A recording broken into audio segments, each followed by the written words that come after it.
There's a crab wave happening in the manic expression. It can't be stopped as helmed by the big black DudeMan mafia.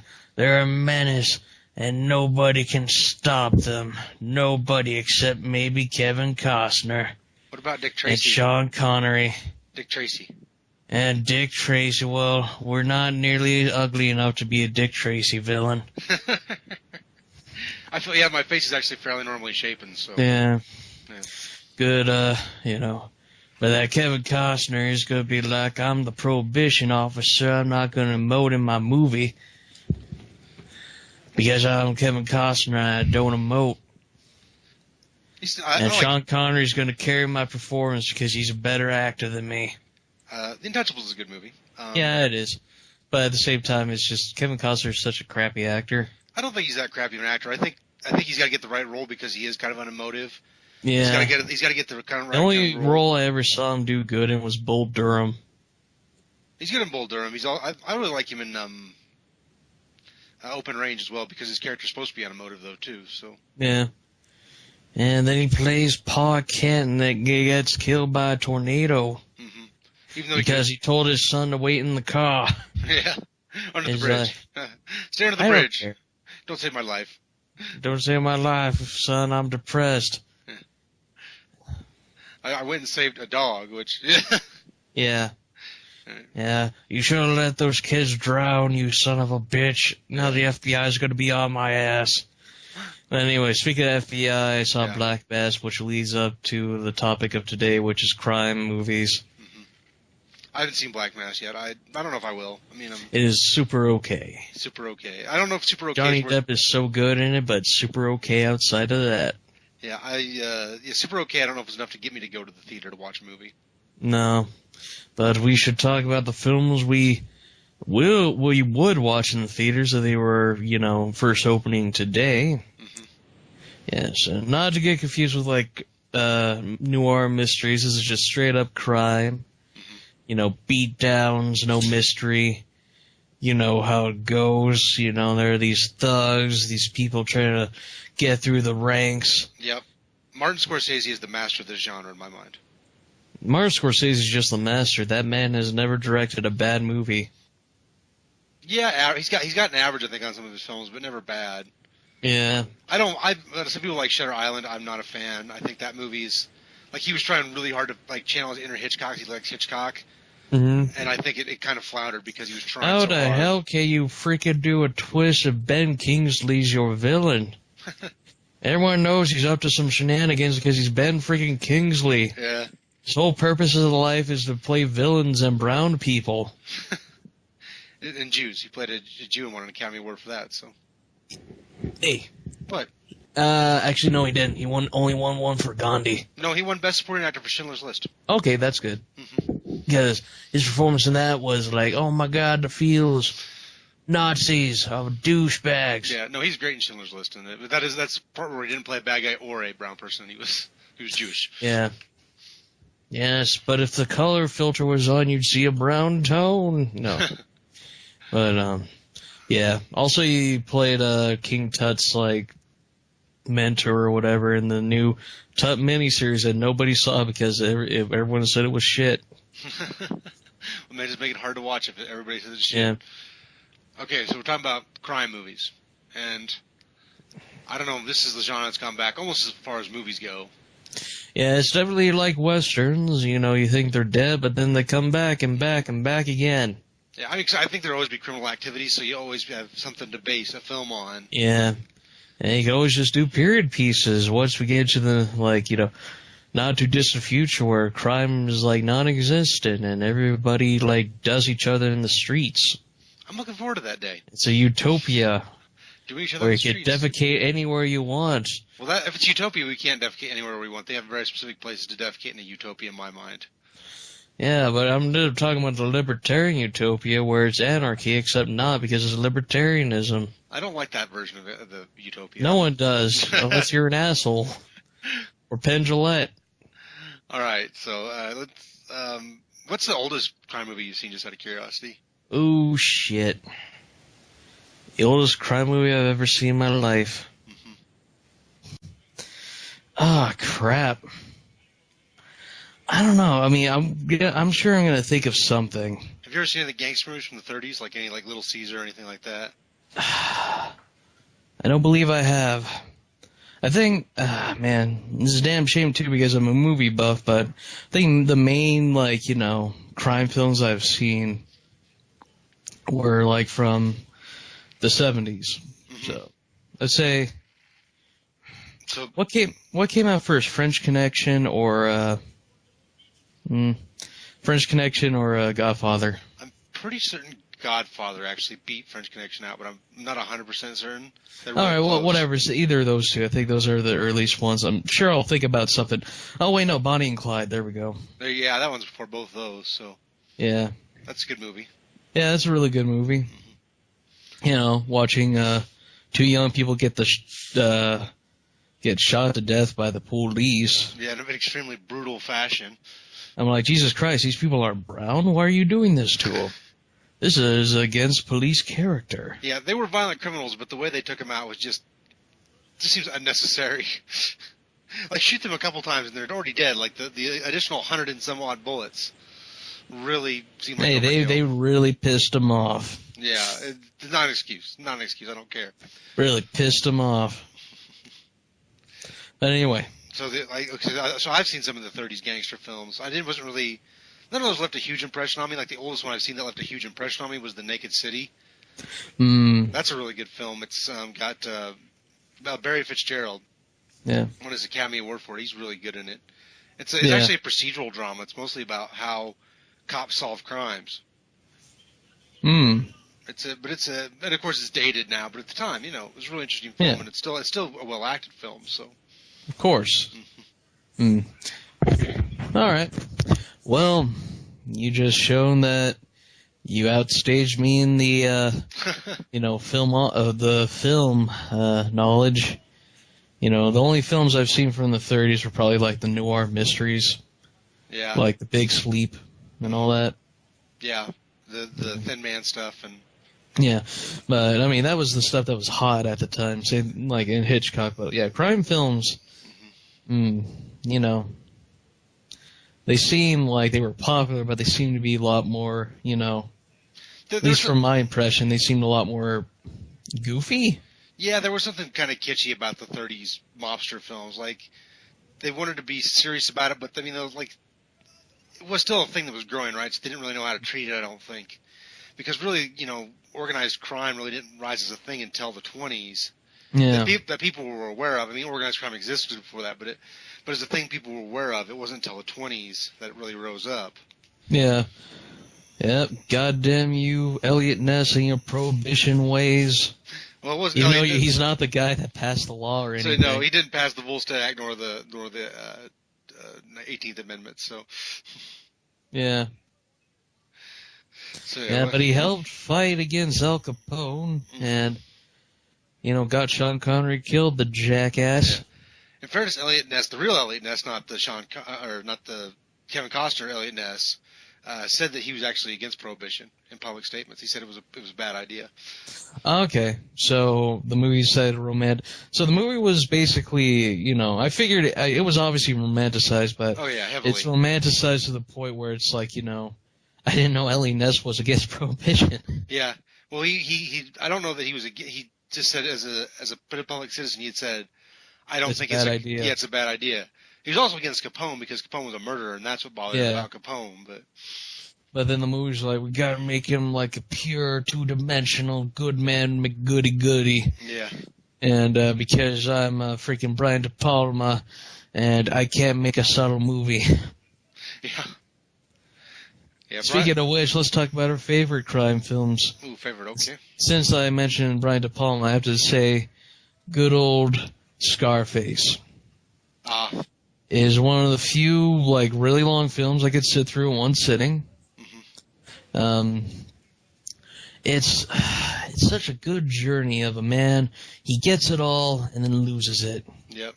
Well, I mean, that's kind of I think good crime films, that's how it works. It is a rise and a fall kind of thing. Yeah, except his fall involved him getting shot to death, unlike, say, freaking Ray Liotta's character, who just kind of gets away scot-free. almost. I mean, he's under, like, protection, but at the same time, in Goodfellas, he loses everything. Yeah. The freaking 80s and the goddamn cocaine. They should have done what Scarface or Tony Montana did and just be like, I'm going to be on the King of the World, then I'm going to get shot to death and then shotgunned. Yeah. Well, that's more Scorsese style. His characters fall, but not in that dramatic way like in De Palma. Yeah. His characters fall in more of a we just sort of fall apart as people. Like in Casino, Robert De Niro's character, he doesn't really lose everything. He goes back to being a bookie, but, I mean, he realizes at the end of the film how much he's actually lost. Though, to be fair, he almost did go out like Scarface did because his car almost blew up. Mm-hmm. It's true. And Joe Pesci did go out in that movie that way, so... Yeah. Joe Pesci didn't he get beaten to death and then buried alive? Yeah, him and his brother. Oh, Lord. Mm-hmm. Yeah, it's a pretty brutal death for him in that film.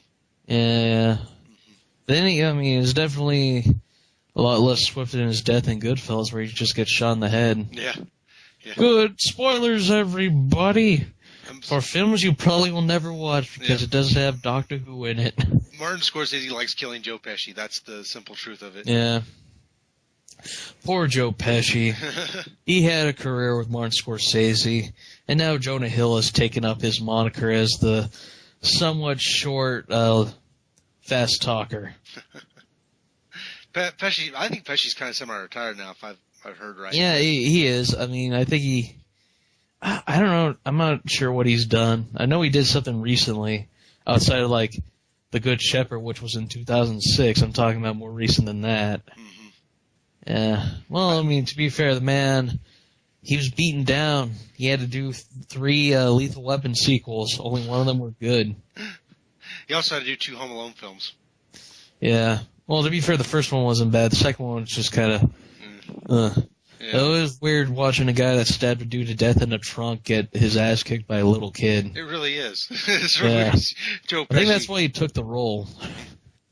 I'm a bumbling baboon. I think they took the role because they gave him a lot of money to take the role. Yeah, that's true.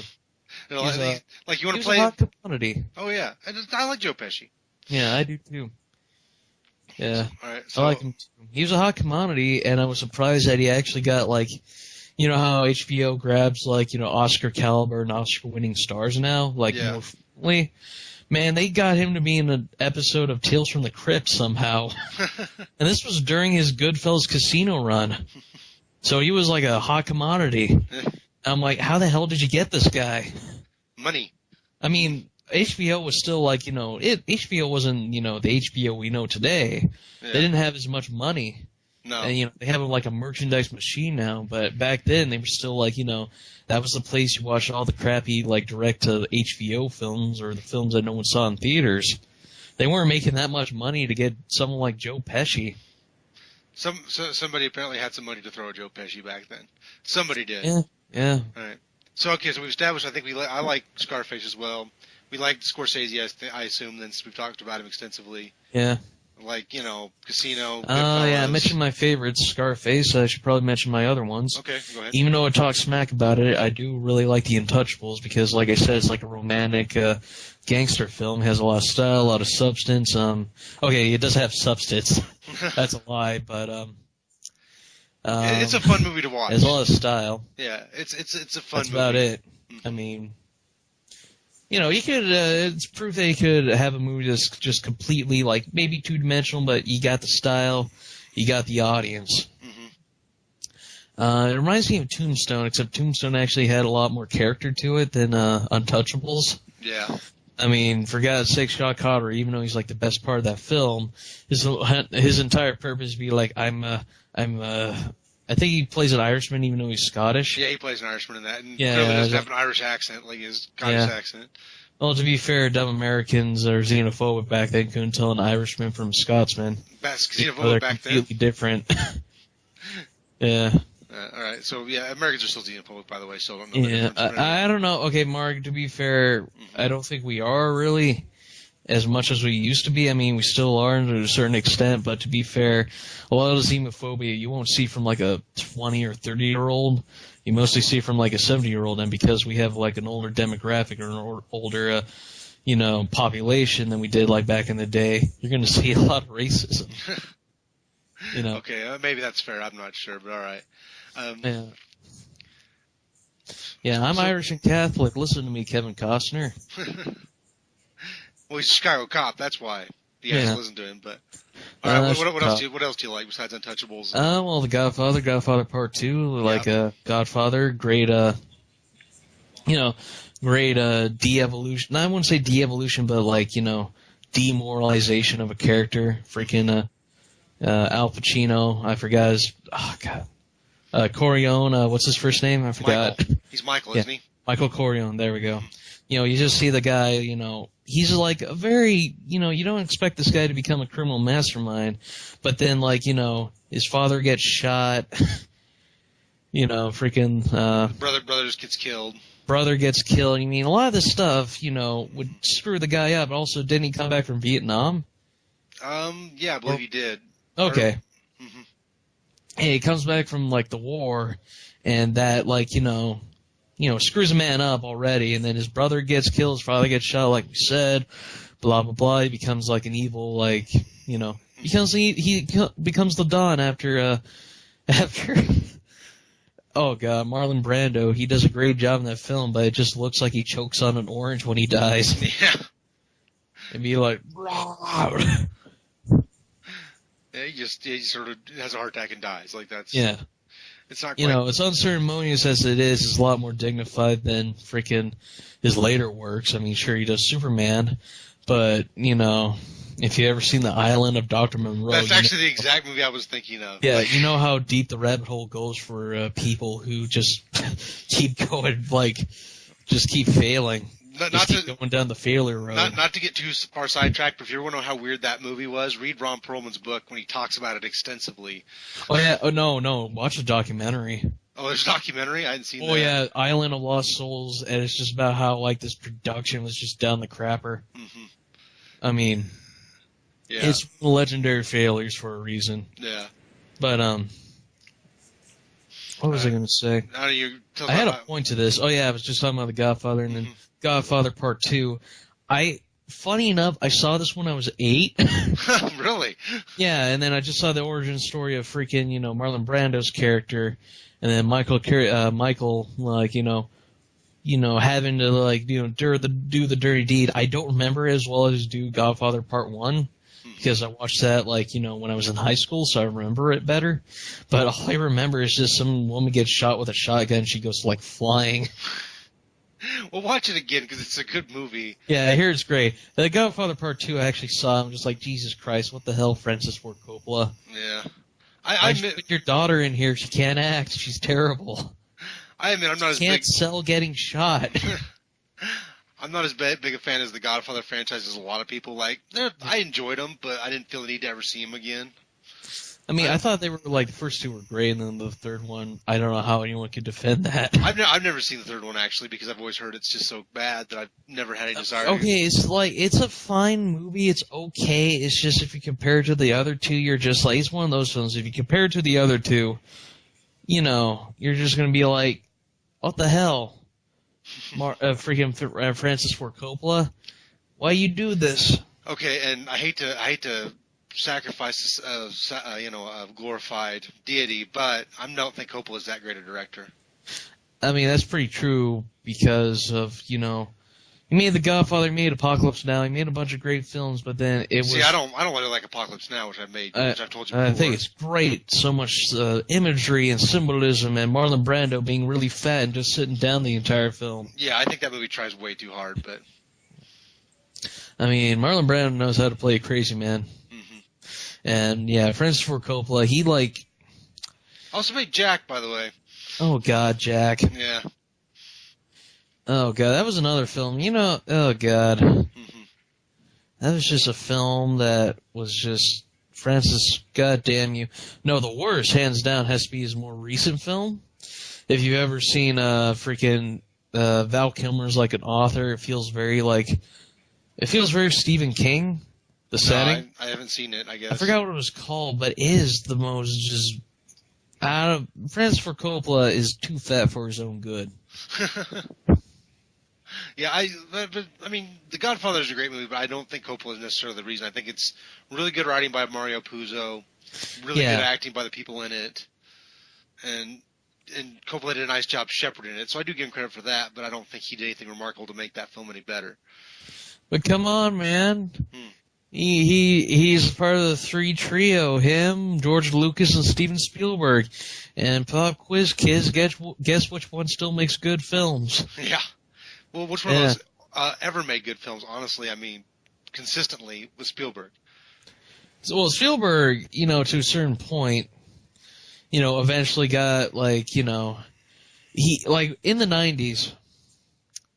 If you realize in the 90s, he made one good movie, one bad movie a year, and then he slowed down in the 2000s, and then he made then he started making good stuff like Lincoln, and Adventures of Tintin, which was his first animated feature. Yeah, which actually went pretty well. That's a good movie. I mean, yeah, it did, even though it sequel baited really badly, really bad. We had to go talk about crime films.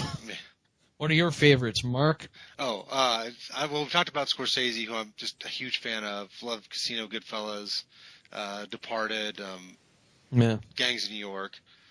All really good films. Yeah. But by the way, how did he win an Academy Award for Gangs of New York? That's not anywhere near his best film, but I don't know. It's a good movie, so maybe he deserved it for it. But at the same time, I'm just curious how some of the other films didn't win it. I mean, he was making better films than The Departed, and yet The Departed won Best Picture, so it was obviously the pick where this guy's been nominated 15,000 quadrillion times. We need to give him an Oscar. Yeah. 2006 was a slow year. Go clear back to Taxi Driver when he was making great stuff, and Yeah, good old Taxi Driver. But here's the thing about Martin Scorsese. He has huge eyebrows. Yeah. It took him to make a remake of a film that's better than The Departed for him to, win an Oscar. The Infernal Affairs, which I recommend watching.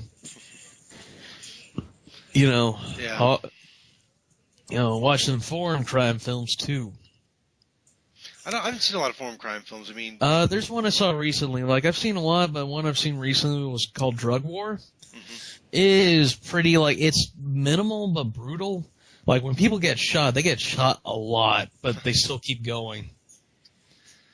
I'm trying to think of another crime film I really want to point out in this, Well, we mentioned French Connection. You want to elaborate on that? It's a pretty average drug. I like the French Connection, but to really describe it, it's nothing more than well, for the time, it was an average. No, at the time it was pretty new, but now if you watch it, it's about a guy going after drug dealers. Snatch? Guy Ritchie. Let's talk some Guy Ritchie. Yeah, let's talk about some Quentin Tarantino. We need to talk about True Romance, Pulp Fiction, and blah. We want to do Guy Ritchie first? Let's talk about Guy Ritchie first. Yeah, Guy Ritchie. I like Guy Ritchie. I like Snatch. I like Lock, Stock, and Two Smoking Barrels. I even like Rock and Rolla. A guy who's got a sense of humor about these criminal elements. Yeah. I keep thinking they made The Bank Job, but that was someone else. But yeah. It felt very like Guy Ritchie. It did. I think maybe it's because Jason Statham's in it, and Statham's worked with Guy Ritchie so many times. Yeah. But, I mean, just the style, even if, Jason Statham wasn't in that film, the influences from Guy Ritchie are very apparent. Oh, yeah. No, minus the part where Jason Statham goes full Jason Statham and beats up the bad guys towards the end. Yeah. I mean, okay, to be fair, it wasn't super crazy action transporter, but at the same time, they just insert that in so he can fight. Yeah, they just want to remind you that he's Jason Statham, the butt kicker. And that's actually what I like about him in the Guy Ritchie films. He just acts. He doesn't have to kick anybody's butt. In fact, I mean, it's before he becomes a transporter, so he's just a guy. He's just a thug. Yeah, in Snatch, he's actually kind of a wimp. He doesn't fight anybody in Snatch. No. No, that's all the Vinnie Jones story. Yeah.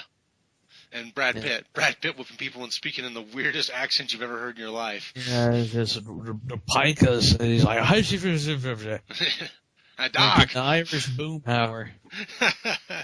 Then Lock, Stock, Two Smoking Barrels was kind of like a smaller. Snatch felt bigger to me. Well, it had more budget. He had more budget, more actors to work with. You get Dennis Farina in the background, and you got Brad Pitt. Yeah, Brad Pitt, and I'm trying to think how there's so many good actors in that movie. I think Michael Nyqvist is in it. I'm trying to remember. He's a guy who played the freaking Daniel Craig role from Girl with the Dragon Tattoo. Oh, okay. He's also the villain in John Wick. I haven't seen John Wick. How about Mission Impossible Ghost Protocol? I have not seen that yet. All right, anyway, let's talk about, we talked about Guy Ritchie. Let's talk about his fall from grace. When he's married to Madonna? Oh, good Lord, good old God Almighty. It's okay. He bounced back. He made Rock and Roll. He made the Sherlock Holmes movies. We're happy with Guy Ritchie. I just saw... I made Man from U.N.C.L.E., except no one saw that. I did. It was okay. Yeah. It was Well, incredible. I'd say, like, it didn't make his money back. Yeah, you know how you said Black Mass was incredibly okay? So was Man from U.N.C.L.E. It was incredibly okay. I figured it would be. Mm-hmm. But... did you see Rock and Roller, by the way? No. I kind of lost interest in Guy Ritchie after I saw freaking Revolver. Yeah, okay, that was his bad period. Rock and Roll is a tremendously fun movie. You got Tom Hardy, Gerard Butler, Idris Elba. I can't remember. This is a star-studded cast. It really is. And they're really good in it. I know there's more than that. Mark Strong's in it. I'm trying to remember who plays the big boss. Like, he's someone you've heard. Like, he's a good old British actor. Yeah. But I don't remember it at the moment. I'm blanking on who plays the boss in that movie. But that Rock and Roll is a fun movie. It's got some funny lines in it and decent sense of humor about it. And it's sort of a callback to Lock, Stock, and Snatch. So it's weird seeing Mark Strong in a film like that, considering like his star power right now. Mm-hmm. Okay, I say star power, but his last big hit was Kingsman. Well, that was like, made money. It wasn't one of the high-profile films. Like every high-profile attempt at a film. Yeah. He's ever tried it has kind of failed, like John Carter and Green Lantern. I think Mark Strong is destined to be one of those guys. He's always a good actor, and whenever he pops up in something, he's good, but he'll never be like the huge mainstream. Okay, to be fair, he did play a prominent role in The Imitation Game. Oh, did he? Okay, I still haven't seen that, but... Yeah, he's like basically the guy that recruits Benedict Cumberbatch's character. Okay. And I mean, while he doesn't appear in the film a lot, he's still an integral role. I mean, to be fair, it's an ensemble cast. I mean, you got people like Charlie Dess and stuff, so you have to like, organize the star-studded cast. Yeah. Yeah, and I mean, he's in the first Sherlock Holmes movie. And Keira Knightley, but that's the point. Yeah. But yeah, Mark Strong, first Sherlock Holmes film, Guy Ritchie, kind of a crime film. He does good. Yeah. Sherlock Holmes is more of a mystery, but that's his point. No, the way he does them, they're less mystery, more crime film. Yeah. Well, I mean, that's his bread and butter. So yeah. Anyway, so you want to talk about Tarantino? Yep, Pulp Fiction, Jackie Brown, Reservoir Dogs, blah, blah, blah. Talk about, once again, a director taking an overseas film, sitting on fire, and making it into Reservoir Dogs. At least I think that's the right film I'm talking about. I'm not sure. Yeah, there's a lot of influence for Reservoir Dogs, clearly. I mean, you watch the film, there's a lot he took from a lot of movies. That's what he does. So Tarantino, I think, basically runs on homage more than almost any other director. But he does it so well that... Yeah. Well, he does homage. He does homages to, like, some good films, but mostly, like, crappy B, like, exploitation films. But he manages, give it, like, good dialogue. Yeah.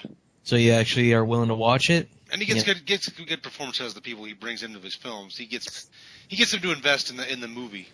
Mine's Death Proof, but that's besides the point. Yeah, I'm not a fan of Death Proof either, but I don't know what that film is. That's just bizarre. I don't know. Even Quentin Tarantino says it felt like a brain fart. Yeah. He's just like, even he's like, this film's crap. It's the worst film I've done. I don't know why people defend it. He didn't say that much, but it feels that way. That he's just like, yeah, this movie sucks. But let's talk about his good crime films like Jackie Brown. Yeah. Even though all my friends hate Jackie Brown. I haven't seen Jackie Brown. I'm going to be honest with you. That's one I haven't seen. They hate Jackie Brown, and they give me crap for liking Jackie Brown, but it's not that bad. Yeah, I haven't seen. I've heard. I know people who like it. I know it's got its defenders. Some people consider it to be a fun movie. So it's definitely a film you have to watch a second time. It's one of those films that's pretty busy, huh? Well, it's not busy. It's just when people saw it, it was off like Reservoir Dogs and Pulp Fiction, and those films had a lot of action. And then Jackie Brown comes along. It's a lot more quieter. It's a lot more simpler. I won't say simpler, but it's a lot more. It wasn't as crazy. Yeah. And then after that, he just like, I'm not sure if he gave up or whatever, making like more subtle films. But then after that, he made like Kill Bill, and like since then has made like very over the top films. Mm-hmm. Yeah. So, yeah. Damn you people, now you can never make a quiet film ever again. Yeah. Yeah. Also, we can't forget True Romance. That was a film he, only wrote, but at the same time, Yeah, I know there's people who really like that film. I haven't seen that one either, unfortunately. It's actually like my 8th favorite film of all time. It's very well done. Yeah. See, now you're trumping me, right? I haven't seen Jackie Brown or True Romance, so. Mm-hmm. Any Quentin Tarantino films you want to talk about? I mentioned Reservoir Dogs and Pulp Fiction. I'm going to assume you saw those. Yeah, those are pretty much his crime movies. I mean, 'cause everything else is just different. Like Kill Bill's definitely not a crime film. No. Definitely not Inglourious Bastards or Django Unchained. Oh, God. So. Yeah, I know.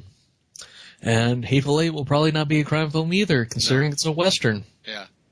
And by the way, I think that's, you're talking about him doing quiet films. I think that's going to be a quieter movie. I think that's why the studio definitely hated it when he first started doing it. Yeah. I think it's not over the top enough. Yeah. And he's trying to do something different, and they kind of flipped that at him, which is why he's threatening to quit now. Which I don't think he actually will, but... Directors are full of shit when they say they're going to quit. Yeah. I think he got pissy during the production of that film, but he'll be back. Always gets pissy. Mm-hmm. He's a sensitive artist. He seems like a very pissy person. Granted, he's not nearly as pissy as Kevin Smith. Jesus Christ. Kevin Smith is naturally pissed off, but I kind of like, that's kind of one of the things I like about Kevin Smith.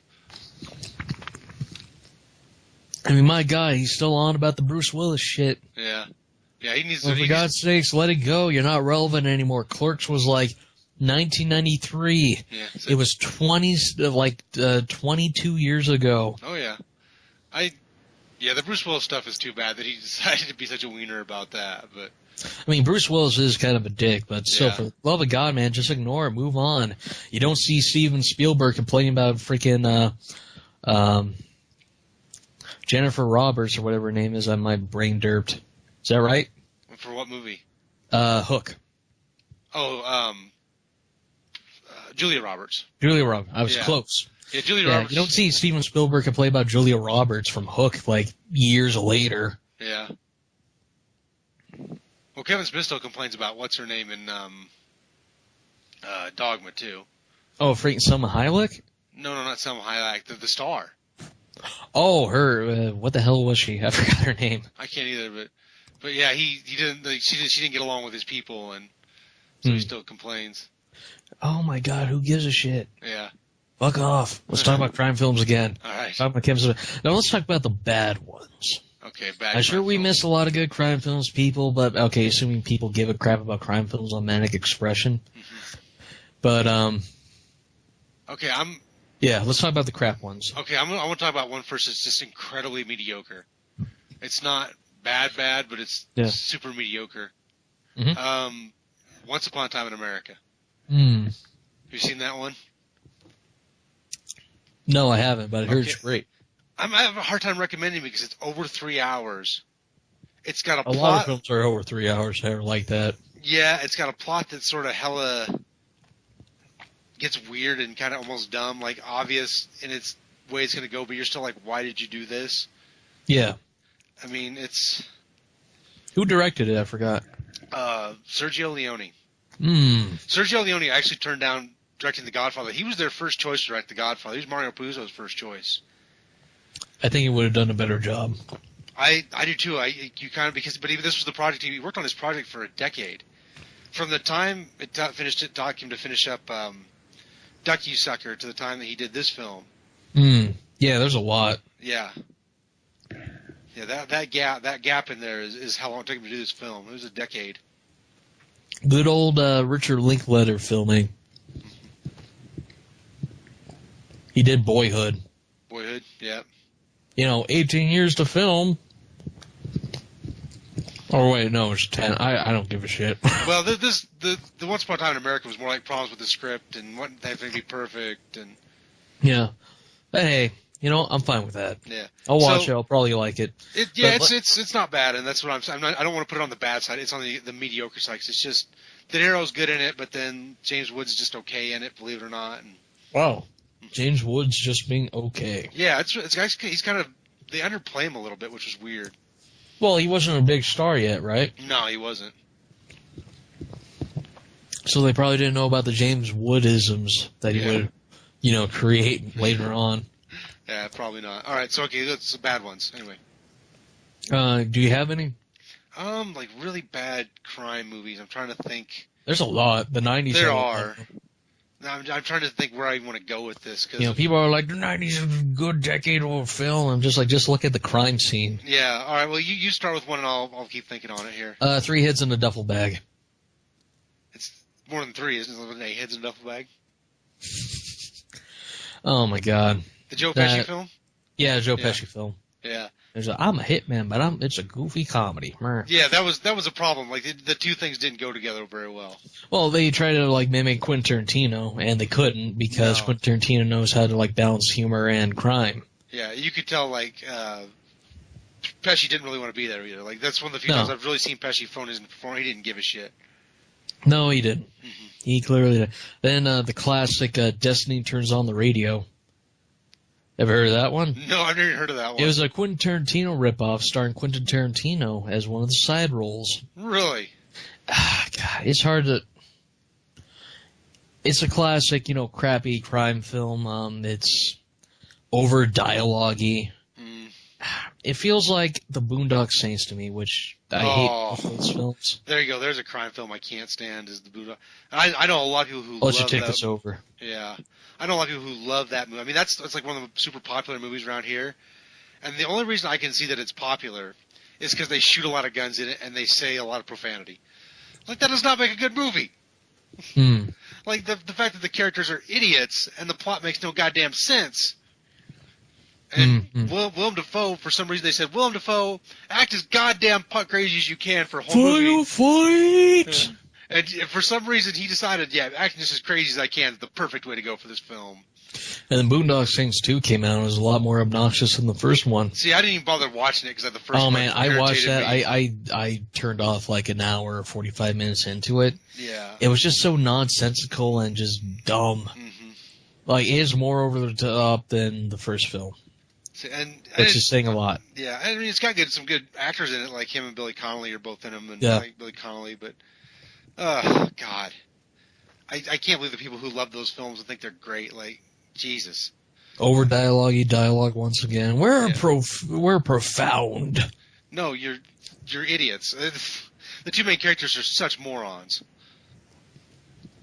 Yeah. That sounds like a film some jerk from Boston would like. I don't think he likes Boondock Saints, actually. I think I know for a fact he doesn't like those films. All right, good. Mm-hmm. Subverting the stereotype. Maybe it's because he's from Boston. They take place in Boston. Make people from Boston look like morons. Yo, I'm from Boston. Yeah. Sort of. Something like that. The Departed. I'm trying to think of another... Wait, is The Departed New York or Boston? That's Boston. All right, good. I mean, granted, Mark Wahlberg's in there, so you obviously, it's Boston, but at the same time, I'm like, I don't want to, like... Well, because The Departed's loosely based on Whitey Bulger. Yeah. Mm-hmm. Oh, yeah, that's right. Jack Nicholson's character is basically Whitey Bulger. Yeah. Except like a freaking Don or Kingpin. But that's the point. The point is, any others? Boondock Saints, 3 Heads in a Duffel Bag, Destiny Turns on the Radio. I'm trying to think. I don't know. I honestly haven't seen a lot of really bad crime films. I think I've avoided a lot of the really terrible ones. Over the years. What's that one with Bruce Willis and Billy Bob Thornton where they're bank robbers? Oh. It's just... I don't remember. It's not good, but it's like stupidly enjoyable. Like it's so goddamn dumb. You're like, this is actually kind of funny. But now you remind me of the freaking Kurt Russell masterpiece known as 10,000 Miles to Graceland, I think, or 3,000 miles. 1,000 Miles to Graceland. 1,000 Miles to Graceland. Yeah, the one with him and Kevin Costner. Yeah. Yeah, like I know that's one of those films, like that's another one that just fails so epically. Yeah. I mean, the only thing good about that part is that Kevin Costner, dies. Yeah. When Kevin Costner dies at the end, like that part's the good part of the film. Well, there is no good parts of that film. It was a piece of shit. Yeah, pretty much. It played on the HBO scene for far too long because no one saw it. I think that's where I saw it was on somebody else's HBO as I watched that movie. But Wasn't Steven Seagal in like a Russian like mob film or something, or he played a Russian I'm sure he was mafioso? in some awful film, crime films. That's what Steven Seagal does. Yeah. I'm too fat to do choreography. Mm-hmm. Watch me be pretentious as hell. Remember, I made On Deadly Ground. That was a classic. I made one halfway decent but not good film in my career. Everybody remember. Did any of you guys listen to my album? No, Steven Seagal, nobody listened to your goddamn album. Mm-hmm. Nobody. Not even your mother. She told you she did, but she freaking lied. Mm-hmm. Well, we're like running 50 minutes. Yeah. We've ran out of stuff to talk about. I think we have. Let's wrap it up then. All right. All right. So, yeah, if you don't watch the show, we'll break your kneecaps. And if you do watch your show, we'll break your kneecaps because you should have watched our previous shows beforehand, yo. If you don't want to do the time, don't do the crime or something like that. I can't remember. Yeah.